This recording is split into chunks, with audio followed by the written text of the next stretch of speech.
আর শাহজাহান মামলার বড় আপডেট, শাহজাহান মামলা ফের হাইকোর্টে, রাজ্যের আবেদন ফিরিয়ে দিল সুপ্রিম কোর্ট। হাইকোর্টের প্রধান বিচারপতির বেঞ্চে আবেদনের নির্দেশ সুপ্রিম কোর্টের।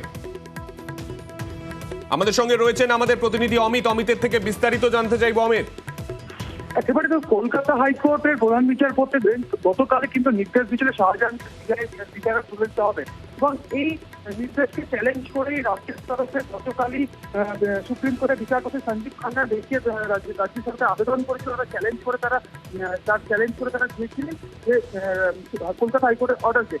আজকে সেই মামলা কিন্তু শুনানি ছিল সুপ্রিম কোর্টের বিচারপতি সঞ্জীব খান্নার এটাতে।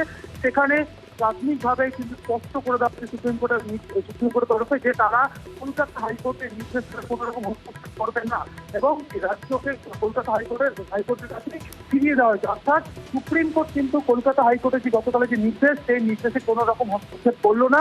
তাই রাজ্যকে আবারও হাইকোর্টের দ্বারস্থ হতে বললো। স্বাভাবিকভাবেই গতকাল কলকাতা হাইকোর্টের তরফে প্রধান বিচারপতি রিজন বেঞ্চ নির্দেশ দিয়েছিল যে বিকেল 4:30-র মধ্যে শাহজাহান শেখকে সিবিআইয়ের হাতে তুলে দিতে হবে সিআইডিকে, এবং এমনকি সিআইডির কাছে সমস্ত যে কেস ডায়েরি থেকে শুরু করে সমস্ত যে নথিপত্রগুলো রয়েছে সেগুলো সমস্ত কিছু হস্তান্তর করা হবে। কিন্তু আমরা দেখেছিলাম প্রায় দীর্ঘ 2 ঘন্টারও বেশি সময় সিবিআই কর্তারা বা সিবিআই আধিকারিকরা ভবনী ভবন তারা অপেক্ষা করেন, এবং তাদেরকে জানিয়ে দেওয়া হয় যে রাজ্যের তরফে সুপ্রিম কোর্টে দ্বারস্থ হয়েছে, সেই কারণে শাহজাহান শেখকে তুলে দেওয়া সম্ভব নয় বা তুলে দেওয়া হবে না।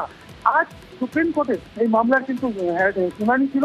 সেখানে সরাসরি সুপ্রিম কোর্ট কলকাতা হাইকোর্টের যে নির্দেশ, সেই নির্দেশে হস্তক্ষেপ করলো না এবং রাজ্যকে ফিরিয়ে দিল হাইকোর্টের। স্বাভাবিকভাবেই এবং এই গোটা বিষয় নিয়ে আমরা দেখলাম গতকাল কিরকম জল ঘোলা হলো, গতকালের ছবি আমরা দেখলাম, সেই আপডেটেও নজর রাখবো।